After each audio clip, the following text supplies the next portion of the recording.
Well, let's pick up on this again with political analyst from Nelson Mandela University, Ongama Mtimka. Thank you so much again, Ongama. Let's try this a second time around. Hopefully no more distractions. But can we just touch base again on that political law nexus that we were talking about earlier and how this could possibly impact the country? Conduct of our courts, in the sense that in their, I wrote that article that you've just referred to before the Constitutional Court responded on the rescission application. And I was happy that they applied themselves to legal questions and paid no regard to the political ramifications of the jailing of former President Jacob Zuma. And I thought that that's important for judges, because a butterfly cannot stop it flapping its wings because their very act may generate a tornado elsewhere.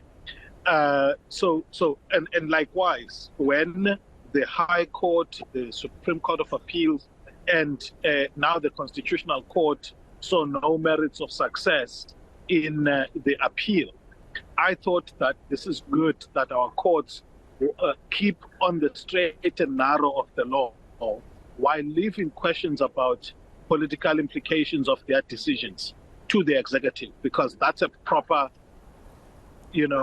delimitation of scope. Let's go back a little bit, to that decision Arthur Fraser made, who was then the Correctional Commissioner. But I want to talk about that medical parole, and the governing party at the time, they didn't protest much against, that decision that was made. Even the minister himself, we didn't see much protest. We saw protests from, the DA and so forth, but not much from the governing party itself. That speaks volumes on a political landscape, doesn't it? In fact, no less than President Cyril Ramaphosa himself noted it in seemingly supportive terms. And I think that for them, if I remember well, they were managing the internal politics of the party. The party was going to its 54th National Conference, and I think the 55th, and I think it was important for them to not go to that conference with a political, quagmire that was affecting some base of support within the party. So I think the governing party was responding more from the perspective of this help, having Zuma released from jail helps them deal more with their internal politics. But I'm happy, notwithstanding my seeming support for a more, mercy-based approach in this time, or political accommodation, as it were. I'm happy that the courts, were not embroiled in those kinds of questions. Now, just to wrap it up from you, I know you mentioned it earlier as well, Ongama, and I asked you this question earlier as well, but we got interrupted.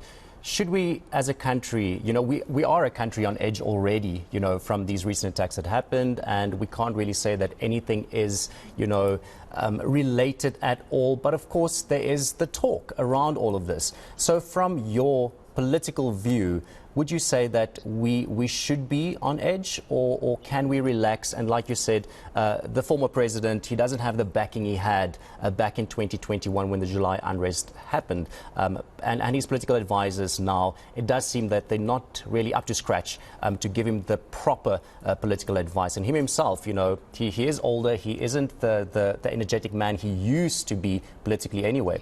So lastly, your opinion on that? Sure. So there are two guiding principles here.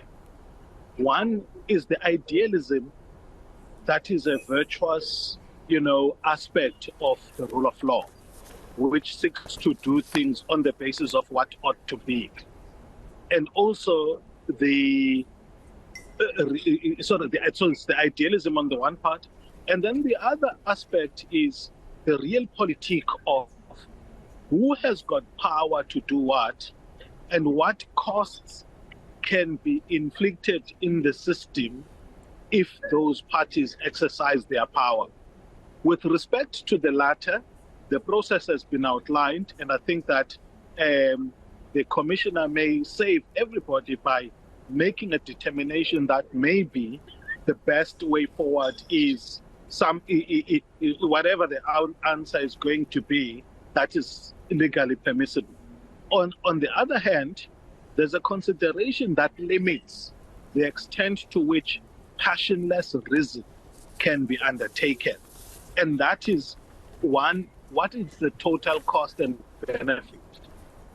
We've already in the country that no one is law. And so Jacob Zuma, powerful as he was imprisoned.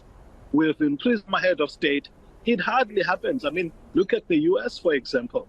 There are former heads of state who have been embroiled in potential war crimes that have actually intimidated international court judges from processes of, from even declaring intentions of investigations. So there are times when political accommodation is undertaken with a view to prevent a greater loss for a country than, rule of law arguments. And I think that we have made enough gains by way of driving an important message about the preeminence of the rule of law, that at this time, reincarceration may not serve if the risk of an outbreak is high, we stand nothing to gain from a further reincarceration of former President Jacob Zuma. Very, very interesting view there to end off with, Ongama. Thank you so much. Always a pleasure talking to you. Political analyst from Nelson Mandela University, Ongama Mtimka, just about the ConCourt's decision to dismiss the Department of Correctional Services appeal to release former President Jacob Zuma.